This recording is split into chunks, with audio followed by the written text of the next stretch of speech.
Hello student, my self Shailesh Kumar Maurya. और आज हम अपने एम एस चौहान के क्वेश्चन आंसर के सीरीज़ को फर्दर कंटिन्यू करते हैं। आज हम करेंगे आपके अल्काइल हैलाइड्स के एलिमिनेशन वाले चैप्टर से लेवल 1 का क्वेश्चन 49।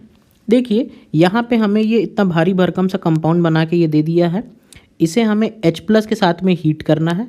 आप बताओ H+ के साथ में जब भी आप हीट करते हैं तो वहाँ पे कौन सी रिएक्शन होती है? बिल्कुल सही, डिहाइड्रेशन रिएक्शन होती है। तो ये बहुत ही कॉमन सी रिएक्शन है, डिहाइड्रेशन रिएक्शन हो जाएगी। फिर जो प्रोडक्ट बनेगा आपको उसकी स्टीरियोकेमिस्ट्री बतानी है। अच्छा, यहीं पे मैं आपसे एक क्वेश्चन और पूछता हूँ। डिहाइड्रेशन में रिएक्शन में होता क्या है? आपका H2O का रिमूवल हो जाता है। ज़रा ध्यान से देखो, यहाँ पे प्रेजेंट है OH, ठीक, और इसके बगल वाले कार्बन पे यहाँ पे प्रेजेंट है H। तो H और OH निकल जाएंगे, दोनों के बीच में बन जाएगा डबल बॉन्ड। यहाँ तक तो कोई भी कर सकता है। चलिए इसको ड्रॉ कर देते हैं। अगर डिहाइड्रेशन रिएक्शन हो जाएगी तो ये कंपाउंड कैसा दिखने लगेगा, हम यहाँ पे इसको एक बार ड्रॉ कर देते हैं। उसके बाद हम कहानी को समझते हैं। ये हो जाएगा यहाँ पे PH, ये तो डबल बॉन्ड पहले से था, यहाँ पे ये नया डबल बॉन्ड बन गया कार्बन, यहाँ पे हो जाएगा PH, और ये कुछ इस तरह से चीज़ें इधर नीचे ये रिंग सिस्टम लगा रखा बस डराने के लिए, ठीक है। ये कंपाउंड बन गया। अब मुझे इसकी स्टीरियोकेमिस्ट्री बतानी है। यहाँ पे मैं समझाने से पहले आपको 2-3 बातें बताना चाहूँगा। देखो, आपको एक कंपाउंड्स के बारे में मैंने पहले भी पढ़ा रखा है, एलीन्स के बारे में पढ़ा रखा है। एलीन्स क्या होते हैं? जब कंटिन्यूअस डबल बॉन्ड्स होते हैं तो उसको हम एलीन्स कहते हैं। एलीन्स की भी 2 कैटेगरी होती है, एक होती है आपकी ऑड एलीन्स, एक होती है आपकी इवन एलीन्स। ऑड एलीन्स का मतलब जैसे carbon double bond carbon double bond carbon double bond carbon, यहाँ पे देख रहे हो 3 डबल बॉन्ड लगातार आ रहे हैं तो इसको आप बोलोगे ऑड एलीन्स, ठीक है। क्या बोल देंगे इसको? हम ऑड एलीन्स बोल देंगे। चलिए, इवन में क्या होगा? 2 डबल बॉन्ड लगातार आएंगे, इसको हम बोल देंगे इवन एलीन्स। ये हो गया आपका इवन एलीन्स। अब आपको ये भी पता होगा कि ऑड एलीन्स जो होते हैं ये ज्योमेट्रिकल आइसोमर्स बनाते हैं। ये क्या बनाते हैं? ज्योमेट्रिकल आइसोमर्स बनाते हैं। और इवन वाले कैसे बनाते हैं? आपके ऑप्टिकल आइसोमर्स बनाते हैं, ठीक है। ये आपकी कंडीशन है।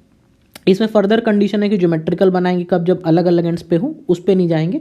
लेकिन हाँ, ये इन जनरल आपकी चीज़ें सही है। यानी आप देखो यहाँ पे इवन अल्कीन्स कैसा आइसोमर्स बनाता है? आपका ऑप्टिकल आइसोमर्स बनाता है, ठीक है।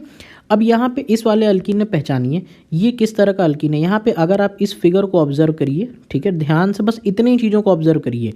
अगर इसको आप ऑब्जर्व करेंगे तो आप पाएंगे 2 ही डबल बॉन्ड लगातार हैं। इसका मतलब ये जो अलीन यहाँ पे प्रेजेंट है ये श्योर कैसा अलीन है? आपका इवन अलीन है। और इवन अलीन है तो क्या बनाएगा सर? आपका ये बनाएगा आपका ऑप्टिकल, और ऑप्टिकल बनाएगा तो यानी ये मिक्सचर ऑप्टिकली एक्टिव होना चाहिए। लेकिन हमें क्या पता कि ऑप्टिकल में यहाँ पे क्या बनाएगा? कोई अगर प्रोडक्ट बना के दे दे, जैसे मान लो कोई एक्स कंपाउंड यहाँ पे इस तरह का मान लो कोई कंपाउंड बना के दे दे, तो बोले तो हम बोल देंगे हाँ ये ऑप्टिकली एक्टिव है। लेकिन यहाँ पे कोई भी प्रोडक्ट बन सकता है। कोई भी प्रोडक्ट का मतलब आइदर ये प्रोडक्ट R भी बन सकता है या S भी बन सकता है। वो तो प्लेन पोलराइज लाइट को किधर भी घुमा सकता है, दोनों की पॉसिबिलिटी बराबर बराबर है। तो हमको कैसे पता कि क्या बनेगा? जब दोनों इक्वल प्रोपोर्शन में बनेगा ये तो श्योर है ऑप्टिकल बनेगा, लेकिन क्या बनेगा इस पर हम श्योर थोड़ी है। तो दोनों का इक्वल प्रोपोर्शन बनेगा, R बनेगा या S बनेगा। जब इक्वल प्रोपोर्शन बनेगा तो इसी मिक्सचर को हम कैसा नाम दे देंगे? रेसमिक मिक्सचर बोल देंगे, ठीक है। तो अगर एक सिंगल कंपाउंड बना के दे तो बोलेंगे ऑप्टिकली एक्टिव। लेकिन यहाँ तो कुछ भी बन सकता है ना, R भी हो सकता है, S भी, हमें क्या पता? हम तो उसको ऐसे डिटरमाइन नहीं कर सकते। दोनों की इक्वल प्रोपोर्शन बन जाएंगे, मिक्सचर कैसा हो जाएगा? रेसमिक। तो आंसर क्या हो जाएगा आपका? B इसका करेक्ट। देखिए बहुत ही आसान सा क्वेश्चन है, तुरंत हो जाएगा।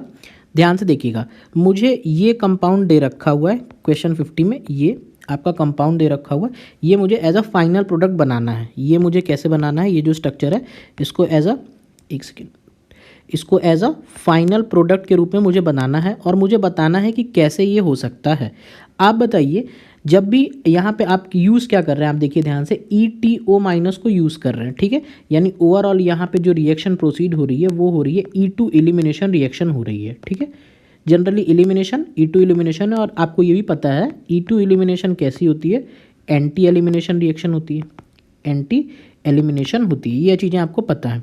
अगर आप ध्यान से देखो तो यहाँ पे इस वाले पॉइंट पे, यहाँ पे देखिएगा ध्यान से, इस वाले पॉइंट पे क्या आ रहा है? आपका डबल बॉन्ड आ रहा है। डबल बॉन्ड कब आएगा? जब उसके अगल बगल, उस डबल बॉन्ड के जो अगल बगल ग्रुप होंगे वो एंटी पोजीशन पे तो हों।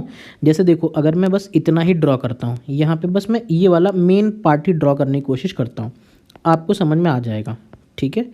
ये देखिए ऑक्सीजन है, ठीक है, ये इस तरह से कनेक्ट है। यहाँ पे ये CH3 है, ठीक है। अब मैं कह रहा हूँ मुझे यहाँ पे डबल बॉन्ड बनाना है।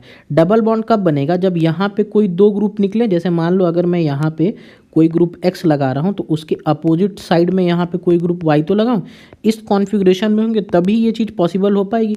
अगर कभी भी इस तरह का कॉन्फ़िगरेशन बन जाए, जैसे कि मान लो इधर भी मैं X को इस तरह से कर दूँ और Y को इस तरह से कर दूँ, तो क्या कभी यहाँ पे ये वाला एलिमिनेशन पॉसिबल हो पाएगा? ये सब बाकी इस तरह से ऐसे बना हुआ है, कभी ऐसा बन पाएगा? नहीं, यहाँ तो नहीं बन पाएगा, केवल और केवल यहीं पे बन पाएगा। तो इस तरह की कॉन्फ़िगरेशन हमें पहचाननी है। तो अगर आप ध्यान से देखेंगे, पहले मैं गलत ऑप्शन को आपके हटाता हूँ यहाँ से। देखो यहाँ पे बी आर, देखो ये देखो B R H B R का निकलेगा।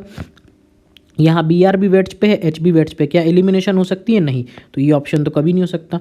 यहाँ पे देखो, यहाँ पे तो एच और बी आर सेम ही कार्बन पे होगा, क्या कभी एक ही जगह से दो ग्रुप निकलेंगे? नहीं, एलिमिनेशन के लिए 1-2 पोजीशन पे होना चाहिए ना, तो यहाँ भी नहीं हो सकता। यहाँ भी देख लो एच और बी आर सेम ही जगह कर दिया भाई साहब ने, तो ये गलत। बचा कौन सा? ए। यहाँ पे देख लो बी आर आपका डैश पोजीशन पे है, एच आपका वेड्ज पोजीशन पे है, क्या एलिमिनेशन हो जाएगी? हाँ, आंसर ये। आइए नेक्स्ट क्वेश्चन करते हैं, क्वेश्चन 51। देखो ये क्वेश्चन 51 काफ़ी अच्छा क्वेश्चन है। इसे मैं आपको थोड़े से दो तरह के क्वेश्चन समझाने की कोशिश करता हूँ, आपको थोड़ा सा और अच्छी अंडरस्टैंडिंग हो जाएगी। ठीक है, मैं चाहता हूँ सिर्फ आप बुक ही मत सॉल्व करो, आप उससे निकलने वाले कॉन्सेप्ट पकड़ो, क्योंकि क्वेश्चन तो इन्फिनाइट बन सकते हैं, कॉन्सेप्ट ही लिमिटेड है जो आप कर सकते हो। जैसे मान लो अगर ये क्वेश्चन होता तो क्या आंसर होता मेरा, और ये जो बुक में क्वेश्चन बना हुआ है ये तो है ही, इसमें भी क्या आंसर होगा, इन दोनों क्वेश्चन को हम समझने की कोशिश करेंगे। ठीक है, दोनों ही काफ़ी ज़रूरी क्वेश्चन है, तो आपको थोड़ा सा इसमें समझने की ज़रूरत है। ये दो क्वेश्चन है, दोनों में एल्कोहलिक क्यूवेज से ही रिएक्शन करानी है, मुझे बताना पड़ेगा कि क्या क्या प्रोडक्ट बनेगा। ठीक है, तो इस क्वेश्चन को हटाते हैं। पहले देखिएगा ध्यान से, इस क्वेश्चन की अगर हम बात करें, सबसे पहले मान लो यहाँ पे अगर मैं इस वाले क्वेश्चन पे प्रोसीड करता हूँ, इसको अगर मैं एल्कोहलिक KOH के साथ में ट्रीट करता हूँ, यानी मेरे पास बेसिक मीडियम है, OH माइनस आयंस प्रेजेंट है। ये OH माइनस आयंस क्या करेंगे, ये वाला जो एसिडिक H है इसको लेके भाई साहब ये निकल जाएंगे, वाटर आपका निकाल देंगे, क्योंकि ये एसिडिक H है ना, इसको लेके निकल जाएंगे। अब यहाँ पे आपके दिमाग में आ रहा होगा सर HCl क्यों नहीं निकाल दे रहे हो आप, मैं उसका कारण बताता हूँ। देखिए अगर ये इधर से लेके निकल जाएंगे तो फ़ायदा क्या मिलेगा इनको, यहाँ पे ये हो जाएगा O के ऊपर आ जाएगा माइनस चार्ज, यहाँ पे ये है H, यहाँ पे ये H, यहाँ पे ये Cl। अब ये O माइनस यहाँ पे अटैक करेगा और ये Cl माइनस यहाँ से कर जाएगा लीव। अगर ऐसा हो जाएगा तो यहाँ पे कॉन्सेप्ट लग जाएगा आपका कुछ इस तरह का। देखो ये आपका प्रोडक्ट बनके तैयार हो जाएगा, और इसी को हम क्या कहते हैं, NGP की थ्योरी कहते हैं, नेबरिंग ग्रुप पार्टिसिपेशन थ्योरी, जो यही बोलती है कि अगर किसी बीटा, गामा, डेल्टा या इस तरह के फर्दर पोजीशन पे कोई निगेटिव चार्ज, लोन पेयर या इस तरह की चीज़ें अगर प्रेजेंट होती हैं तो वहाँ पे क्या हो जाता है, आपका NGP की थ्योरी लग जाती है। लेकिन इसमें एक जो सबसे मेन कंडीशन वो है कि ग्रुप्स आपके हमेशा एंटी पोजीशन पे होने चाहिए, ग्रुप्स हमेशा आपके एंटी पोजीशन पे प्रेजेंट होने चाहिए। जैसा कि यहाँ पे OH और Cl इस तरह के थे ना, तो ये आपका हो जाएगा, यहाँ पे ये थ्योरी कहती है।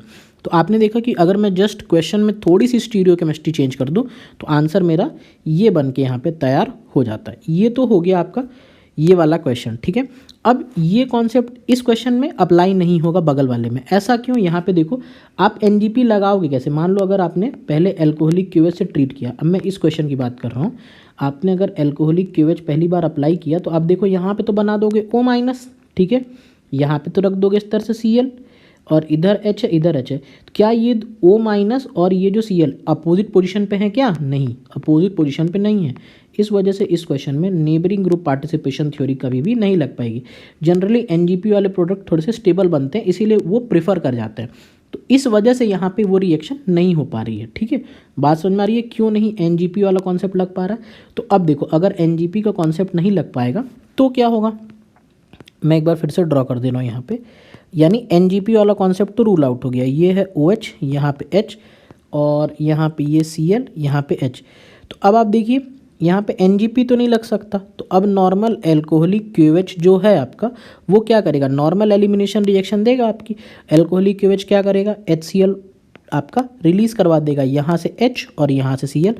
जो नॉर्मल आपकी E2 एलिमिनेशन रिएक्शन है, जो नॉर्मल E2 रिएक्शन है वही प्रोसीड कर जाएगी, NGP वाला प्रोडक्ट प्रोसीड नहीं कर पाएगा, और आपको यहाँ पे इस तरह का एक डबल बॉन्ड देखने को दोनों के बीच में मिल जाएगा, और यहाँ पे आपका OH ग्रुप लगा हुआ है। अच्छा ये बताओ, ये तो OH इस तरह से लगा हुआ है, क्या ये अभी किस फॉर्मेट में प्रेजेंट है? ये आप बोल सकते हो सर ये तो इनॉल फॉर्मेट में प्रेजेंट है। इनॉल है तो अपने कीटो फॉर्मेट में प्रोसीड करेगा, क्योंकि कीटो फॉर्मेट ज़्यादा स्टेबल है। ज़्यादा स्टेबल है तो ये इक्विलिब्रियम रिएक्शन इस डायरेक्शन में ज़्यादा जाएगी, पीछे वाला डायरेक्शन में कम जाएगी।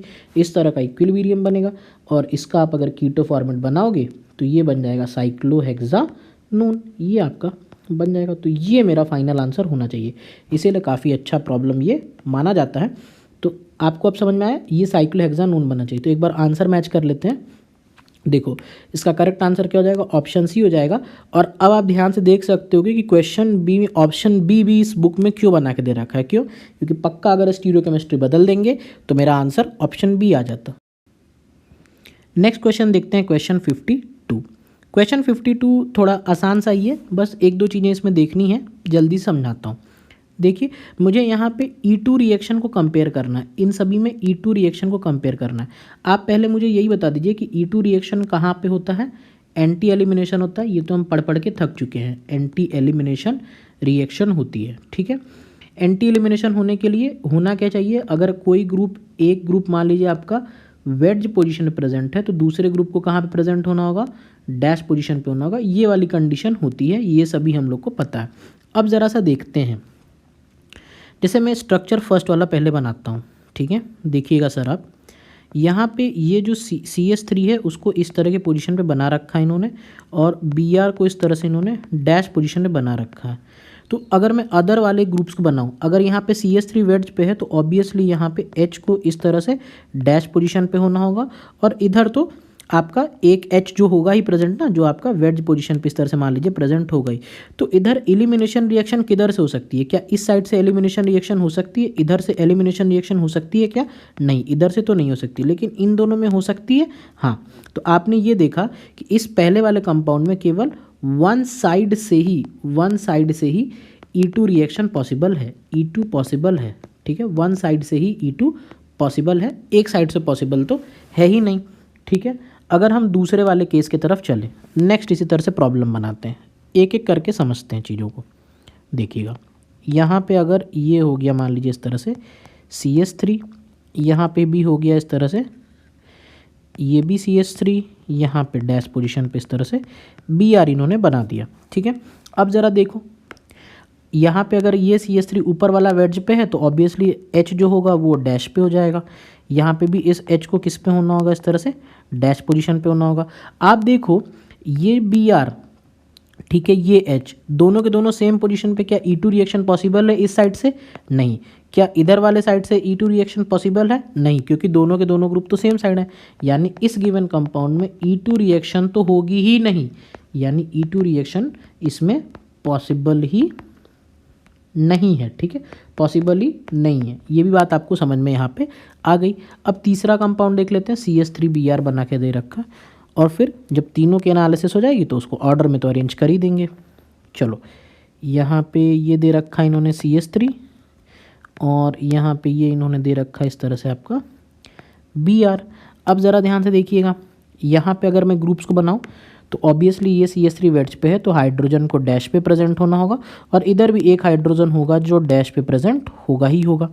तो अब ज़रा सा देखो चीज़ों को, क्या इधर से E2 रिएक्शन पॉसिबल है? ऑब्वियसली यस, दोनों अपोजिट पोजीशन पे हैं। इधर से पॉसिबल है? हाँ, इधर से भी पॉसिबल है। क्या इसमें बोथ साइड से E2 रिएक्शन हो सकती है? हाँ, बोथ साइड से E2 वाली रिएक्शन क्या है आपकी? फेवरेबल है, ठीक है। तो अगर हम अब इन चीज़ों को समराइज़ कर दें, इस क्वेश्चन में ही समराइज़ कर दें, यहाँ पे मैं लिखता हूँ, इधर केवल एक तरफ से पॉसिबल थी, इधर तो 0 तरफ से फेवरेबल थी, इधर केवल दोनों तरफ से फेवरेबल थी। तो आपको ऑर्डर क्या दिख रहा है? CAB दिख रहा है। ऐसा किस ऑप्शन में दे रखा है सर? ऐसा ऑप्शन बी में दे रखा है, हैंस यही ऑप्शन क्या हो जाएगा आपका? करेक्ट हो जाएगा, ठीक है। तो ये था पूरा का पूरा क्वेश्चन, एक एक अंडरस्टैंडिंग, एक एक पॉइंट आपको मैंने समझाया। चलिए ये था आज के लिए।